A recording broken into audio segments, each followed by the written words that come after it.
Not only are the mics hot, dare I say, the Broncos, the hottest team in the league. The Broncos are hot. I think we're going to have a hot audience today. Oh, they're fired up, Mace. Fired up, excited. Hot in however we want to describe it, right? Yeah, hot and excited about canned rock music. Are the Broncos hot and heavy right now? Are things getting hot and heavy in Broncos country? Are things getting hot and bothered in Broncos country? We're just going to work our way through this, aren't we? Right.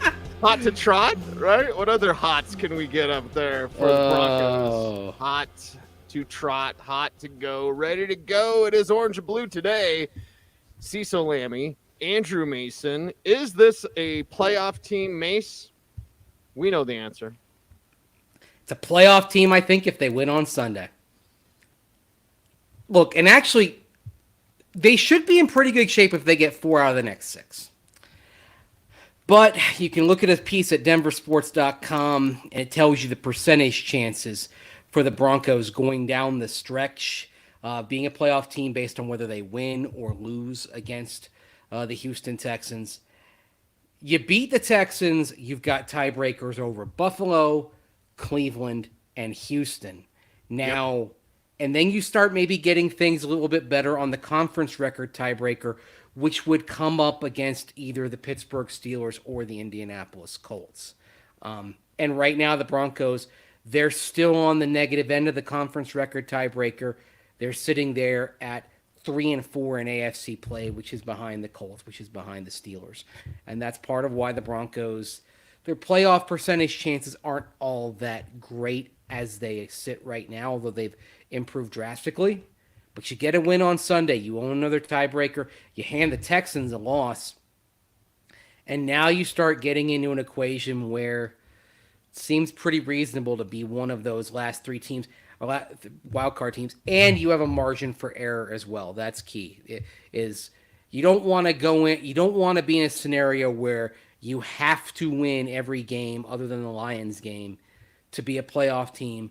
You need a little bit of cushion in case you find the banana peel, because this team is still doing some things to succeed that aren't necessarily sustainable. Right. And the great thing, Mace, that I've said on whatever shows, they haven't played their best football. Think of that. Like, if they were peaking and it was Thanksgiving and they played perfect and you're like, wow, they peaked against the Chiefs, and then they stumble again, we could say, oh, okay, you got up for Kansas City, you stopped the streak, whatever.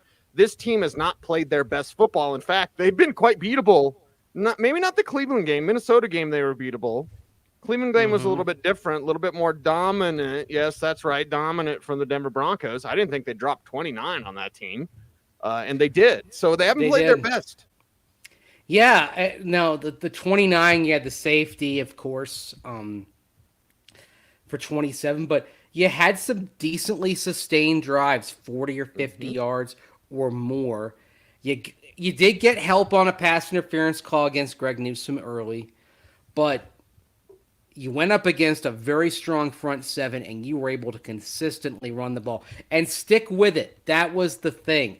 They kept running the ball, judicious in the kind of vertical shots they took.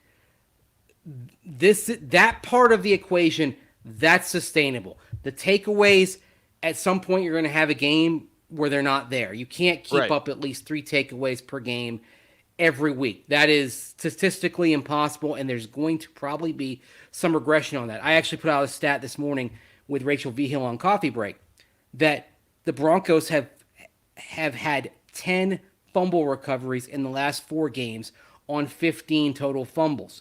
Usually you're going to recover about 48% of the opponent's fumbles, right? You're getting 2/3 of them, and the 15 fumbles over 4 games by Bronco opponents. Some you're forcing, some are being gift wrapped. That's not going to be sustainable over the long haul. So you have to find other ways to get there. And there's going to be a game, and it may well be this Sunday in Houston, where you face a challenge of trying to beat a team without some of the things that have gone in your favor. All right. The ball bounces oddly at times, and CJ Stroud's been a little bit careless with the ball recently, but we remember his start. The dude wasn't Mm-hmm. turning the ball over. If he Yeah. goes back to that and the Broncos don't get those turnovers, what do they look like? Can they sustain the ground game?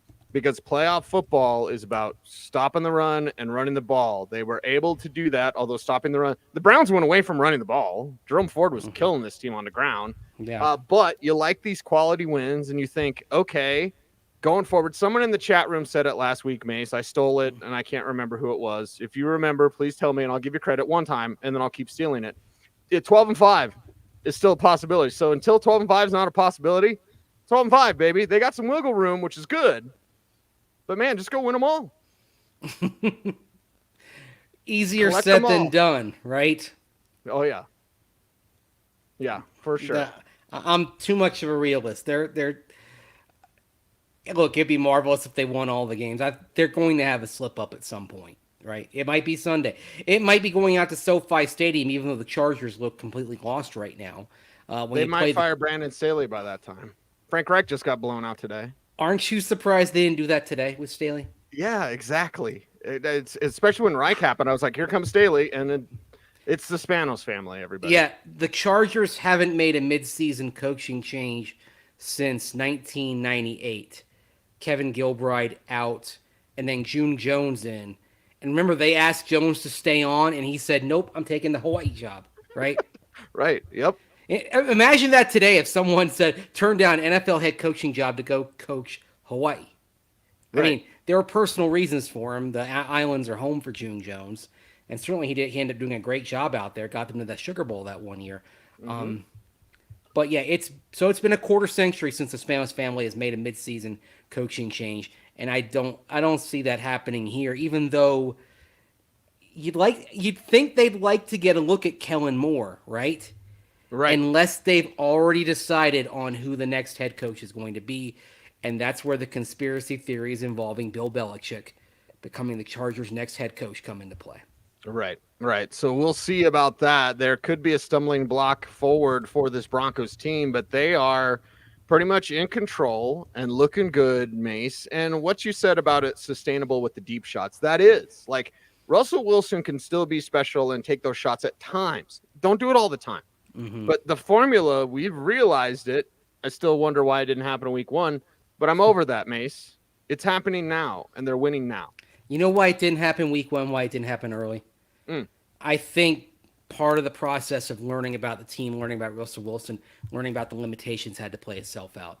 Like you had to figure out what this team was not capable of before you could really focus on what it was capable of, right? Okay, if we can't do X, let's focus on Y. Okay? Not Y, WHY, but X, but Y, the letter. If you can't win one way, let's do another. It's kind of the whole same concept of saying you have to learn how not to lose before you win. It's a cliche, but it's true. And you can kind of look at the Broncos in stair steps over the course of the year. You could maybe say that in October, when they fell to Kansas City but played a very credible game at Arrowhead Stadium and falling 19-8, and then squeaked by a Green Bay team that was really struggling, that was the part of the season when they were learning how not to lose. And then starting with the Kansas City rematch is where they started to figure out really this is how we win. That's when the takeaways went to another level, starting with that second game against Kansas City on October the 29th. And I think so. Like October was sort of about until then. How do we not lose? Like how do we distill our game plans down to where we at minimum are able to avoid putting ourselves in the type of situations that are going to ensure defeat. And then also the personnel tweaks as well. And this is part of learning about the team. You made the change at nickelback. You made the change at cornerback too. You get Baron Browning back at the end of October. All these things come into play in terms of figuring out how to get where you want to go, how to better mask your deficiencies. We heard this cliche a lot early in the season, and Mike McGlinchey mentioned it yesterday. It's the race to figure out, figure things out while the games are counting early. The Broncos got a little bit of a slow start out of the gate, but they've successfully played catch up. They did do that. And what's great about the personnel changes, mainly to the young players, Mace, they don't know they're not supposed to be good. Yeah. Right? You already have veteran guys that are really good, top of the game, right? Justin Simmons, Pat Surtain, whoever you want to talk about. But the young guys that come in with this youthful energy, the team's captured that. And Sean Payton and Vance Joseph have captured that as well. Mm-hmm. Vance Joseph also. Is the apology going to be written in gold from you on that one? I wrote it today, Mile High Monday. Y'all can read about it there. And the thing is, you want to see the body of work, because I was asked by Zach By, my man Bird, and he said, like, did you change your mind about Vance Joseph? And I was like, let me see the body of work. Mm-hmm. I think we're quick to rush to judgment. I'm guilty of it. Obviously, I wanted him gone after the Dolphins game. And not only did I, but all of Broncos country did. It's funny now when you get the Vance Joseph defense tweets from people, because you're like, 2 months ago, you wanted to fire this guy. Like, okay, whatever. But this team is playing better, and they're responding. And most importantly, the players have rallied around him. It's kind of almost the old circle the wagons, right? They circled it around their guy, Vance Joseph, and they've played better football for him. Exactly. And this is why, and people don't like this, but you kind of have to trust the totality of the season. Of course, the season isn't over yet. There's another 6 games. Right. But it comes into play with the Russell Wilson discussion as well. Like I was talking about this morning with Mike Evans and Mark Schlereth on their morning show. The contract situation with Russell Wilson dictates that this discussion is going to continue for the next few weeks, right? If he didn't have that $37 million hanging over, then you'd bring back Russell Wilson for next year. The decision would probably be made. Doesn't mean you might not draft somebody to develop, but you'd be moving on. But that $37 million does change things, and we haven't gotten to the end of this just yet. So patience is hard to have, but I think it's really necessary. Look, you don't have to make any decisions today. You make the decisions after the season. Just let it play out. Let it play out. Enjoy what you're doing right now, and enjoy the now. Mace, if this team doesn't make the playoffs, let's say they fall 1 game short, right? They lose to the Texans, oh man, and that they lose the Chargers, oh man, and that costs them the playoffs. So I ain't even going to be mad. I'm not going to lose my mind. This team has shown me enough that the progress can be there with more pieces in place. But as we said, as somebody said in the chat room earlier, it was good to see 3 phases of football. When's the last time we've seen consistently 3 phases of good football from this team? Yeah. The Super Bowl year, probably. Yeah. And even then, the offense was bulky at times. Yeah. The offense could be very frustrating that year. A little clunky, I would say. Yeah. Right? 2012, honestly. 2012, you had special teams out the roof, right? Mm-hmm. And you had defense, very solid defense, and that was the best Peyton Manning team, even though Peyton wasn't 2013 Peyton. So probably 2012. It's been 10 years more. Yeah. It's impressive. Although, is the offense really clicking, or does the offense look kind of like it did in 2015? It's masking its deficiencies. Mm-hmm. Because at times the passing game in 2015 wasn't great. At times, the passing game in 2023 hasn't been great. I mean, this team it's a run team first. It's not sexy. It's not elegant. It's getting results, no doubt. But this isn't the way that Sean Payton perhaps would like to do it. I think he'd like things to be more dynamic than the passing game is capable of being. And it also puts a ceiling on what this team can do because, okay, let's take a look at this Sunday against Houston. We're going to dive into that matchup more as the week goes on. It's a huge game for both teams. It's utterly fascinating.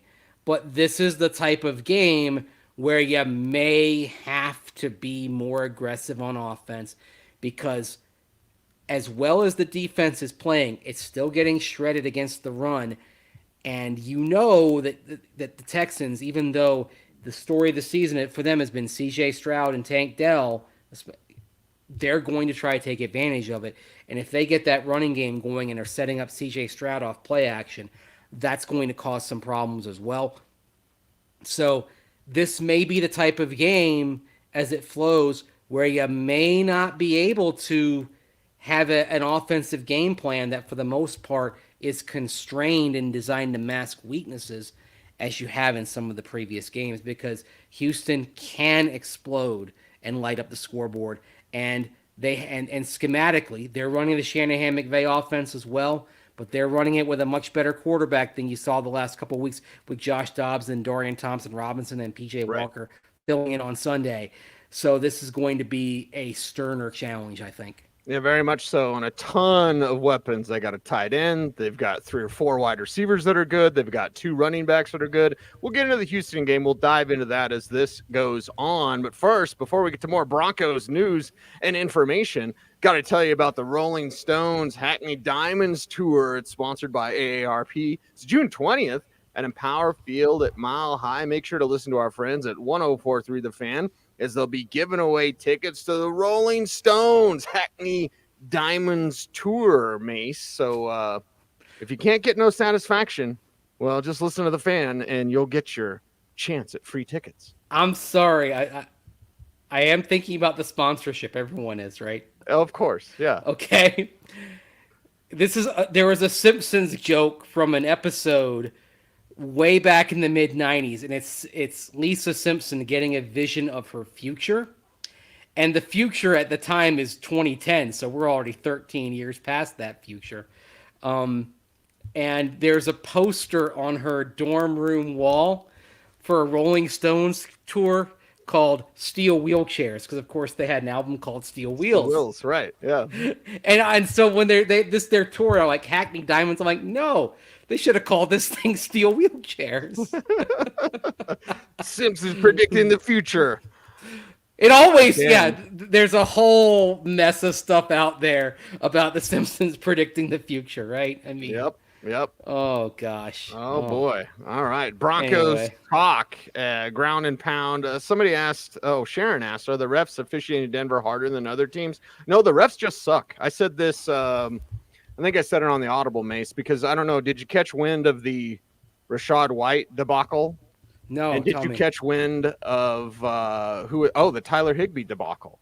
Tyler Higbee was inactive, but he played due to an error, a snafu. Rashad White was put on the injury report as doubtful, and then he played and had 100 yards. Mhm. And so I said, listen, the NFL's in bed with Vegas. They got to get Well, way here we better go. officiating, and you can't have any of these sort of gaffes. You've covered this league a long time. Mhm. Have you ever heard of a player being inactive and still playing because of an error? Like, come on, NFL. So are the refs being hard on Denver? No, the refs just suck. This league's officiating is terrible. Well, look, I mean, 25 years ago, they messed up a coin toss, right? The infamous Phil Luckett Thanksgiving Day game in Detroit. And you being a Steelers fan, you remember that one. Oh, yeah. You know what Hanlon's razor is? Was it like Occam's razor? It's different. And Hanlon's razor, there's a few ways of saying it, but the version I'm going with is never attribute to malice that which can be adequately explained by stupidity. Okay. Very good. And you can substitute conspiracy for malice, but it's possible that the officiating is bad. But at the same time, we are asking for judgments on bang plays sometimes. Like yesterday. The Courtland Sutton stuff bothered me yesterday. Like, Michael Irvin could have never played in this league. He's a Hall of Famer. He would have never played because they would have called OPI on him all the damn time. Here's the thing. I don't think either of those plays regarding Courtland Sutton should have been pass interference. I don't think there should have been defensive pass interference on the first series. I don't think there should have been OPI on Sutton later on. It was like they made up for one call with another call just to say, okay, it's balanced. We're calling it both ways. But neither of those plays to me rose to the threshold of pass interference. Of course, then you're talking about changing the game because that first PI call set up the Broncos' first touchdown, right? Mm-hmm. So, but I thought that was a, you had some back and forth. I thought that was either offsetting penalties or you let it go. So you start there. The Baron Browning hit is interesting because he does now. Obviously, it's not the helmet's not involved. It's clearly leading with the shoulder, but there is a launch. Mm-hmm. And so that is one where I think you may end up seeing Baron Browning get fined, but probably a relatively minimal amount if that's the case. Not the kind of Kareem Jackson fines that we talked about toward October before he got his suspension. The PJ Locke penalty, or just before Baron Browning's down there, led to a touchdown. You can't do that. You gotta be PJ's gotta be smarter than that in that situation. Yeah, that and was almost like his Kareem play. You saw Sean Payton reacting to him and talking with him on the broadcast after that. So that one, that's a penalty. That's it. The Jonathan Cooper face mask call. I mean, it's one of those, like, technically you see his hand kind of graze right where the face mask meets the helmet up here. You know, back in the day, that would have been a 5-yard penalty. But they took out the 5-yard unintentional, face mask. Like just the graze, not the grab. That's not what he did, is not a 15-yard penalty. 5-yard, the old thing, 5 yards non-automatic first down, that's fine. That's fair. But they took that out, and so they went all the way to 15. I thought the punishment did not fit the crime. Yeah. And Elijah Moore's got to stop whining about non-calls and start worrying about his concentration. That's for another time. Garett Bolles, you got a great clip of Garett Bolles here, Mace. We got to react to it. I want everyone to listen to what he has to say, because Garett Bolles, a leader in that locker room, a player now that we're talking about, you got to extend the guy now. That's into the conversation. But I want everyone to listen very closely to this clip, because in these 46 seconds from Garett Bolles, there's a lot like said. Three or four things that we need to react to. Here's Garett Bolles. Me and Ben are tight knit, left side, and then, Kush leading us up front, and then Mike and Quinn, dominating the right side. So I'm just very grateful to be around, dudes that are hungry, that are humble, that just want to play ball. That's just who I am. And I'm just grateful I have those guys in my room that support me and love me, and I love them too. And, it's just all 5 of us up front. We just want to play ball. It's just, eat good food, hang out with our family, and, come out here and, leave it out on the field. And, that's just who we are. And I'm just grateful to have guys that, that have the same vision as I do since being here and for so long. And, it's just about damn time that I got guys that just want to play ball. And we're just hungry and humble, and we're just going to keep rolling. I love it.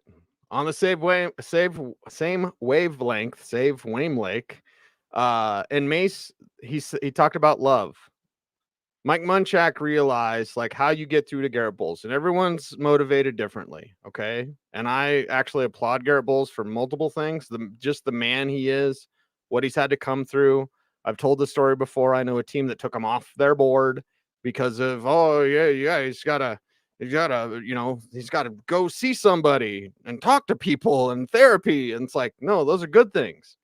These are good things. And to have that love now resonating within that room, to see the success of that offensive line, to see Garett Bolles thrive in this manner, not a COVID year, nobody's in the stands, whatever. No, actually thrive. Be a damn good left tackle, Mace. I love to see it.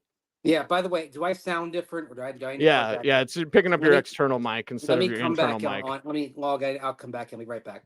Okay. So Mace logged off, then he's going to log on. But really, that's the thing with this Garett Bolles situation, is he talked about having guys there that want to do what he wants to do. In a way, and I won't compare Mace or I to Garett Bolles, but in a way, it's like when you find that connection with someone that wants to do something the same way that you want to do it. Right. And I've told you guys before, like Mace and I have always wanted to do a show together. We always have. Now we get to do a show together every single day. And that's refreshing. And it's something that you can look to and be refreshed by that, because it's not always like that.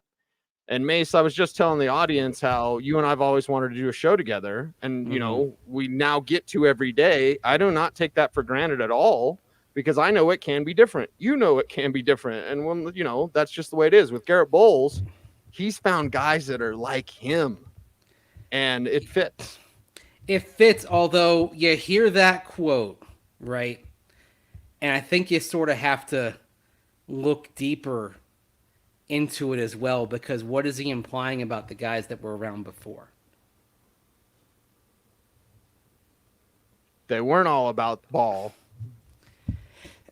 and look, I mean, it's Bolles is somebody who at times, the struggles that he had coming along, the holding penalties, he frustrated coaches and he could frustrate teammates at times as well, right? Mm-hmm. Yep. To his credit, he has improved, but I thought it was really kind of interesting. Like, for example, let's go back to 2019. The reason why they drafted Dalton Reisner in the second round was to help Garett Bolles, which is very interesting. Usually, you're not talking about a rookie being brought in to help a veteran, right? But that was kind of the equation there for Garett Bolles. So hearing that, it was really interesting because it's what it implies, right? About like, okay, what was wrong? I mean, what was wrong with the guys who were here before? And by the way, Quinn Miners was here before. Lloyd Cushenberry was here before. Miners has been there for this is his third season. This is Cush's fourth year. I mean, were they not those types of guys then? Just saying, like I think he said more than he meant to. And maybe I'm implying too much, but we look over the horizon, we dig deeper on this show. And so I heard that, and I turned to Troy Rank of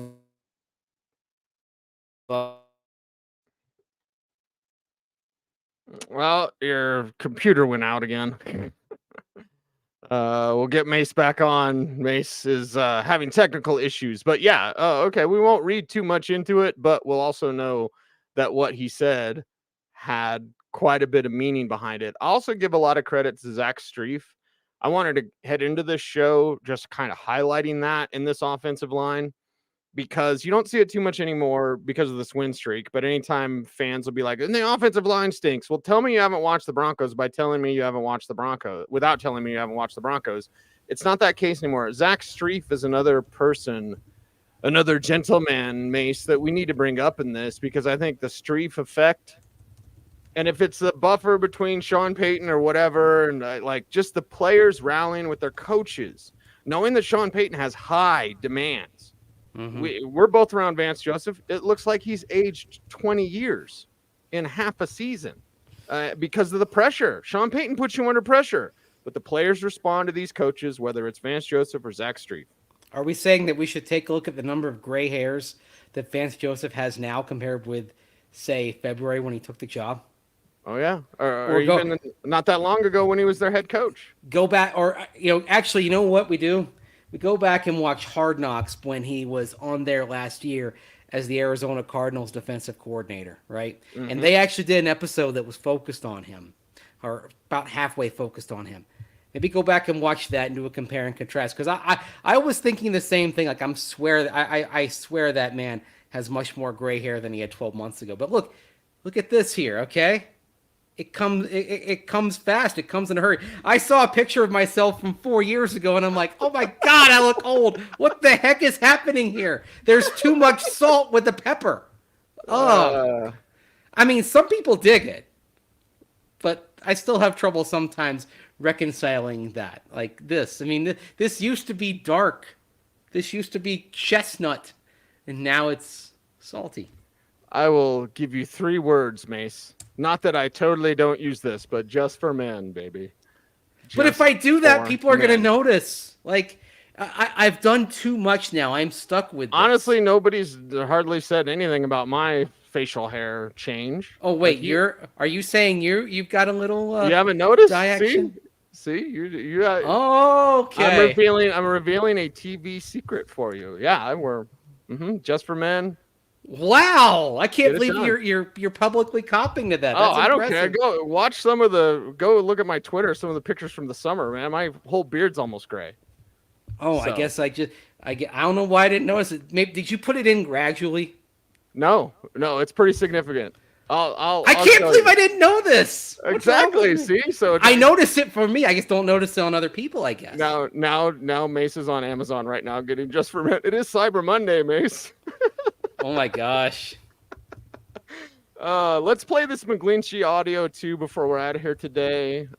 Giving everybody a little bonus time. That's fine, baby. We love you. McGlinchey on Sean Payton and his jewels. Here we go. We stayed in front of the chains, which was a huge goal of ours, and we were able to convert big third downs. I mean, even the one at the end of the game, Sean's got some big jewels calling a shot play on 3rd and 1 with the game on the line like that to Courtland, and that's pretty cool. When he has that kind of faith in his quarterback and his receivers and the protection, that sends a message to the team. And we were able to execute the game plan well, and really, really great effort for us on offense. And certainly the defense just kept doing what they were doing. Doing what they were doing, man. Lots of jewels. Okay, there's something going on here because every time we run a clip on this, all of a sudden it starts taking it through the iPhone mic rather than the. Yeah. Okay, that's ticking me off. We don't want you mad, baby. Just order that just for men. And let's say so long, everybody, for today. Some people think I look distinguished with this. But if you get too much, I'll send you a picture of me from the summer. And it's too much. Like, it's too much, man. Like, if you feel like it's too much, then just for men. Okay. All right. Well, again, I may have to have a discussion with my image enhancement expert on this subject. Yes. That is correct. He's Andrew Mason. You follow him on all the socials at Mace Denver. I am at C Salami. Orange and Blue today. We're at 3:30 Mountain, Monday through Friday, talking Denver Broncos with you. And hell yeah, Broncos country. Feel it, man. Feels good. Mm-hmm. Let's go. Let's flip and go, Broncos. Keep it up. It's fun. We appreciate you. Do the YouTube things. Like, comment, share, subscribe, hit the notification bell so that you never miss a vid. And we are here for you. OBT is BFD. He's Mace. I'm Cease. Everyone, thanks. Stay tuned. And as always, stay frosty.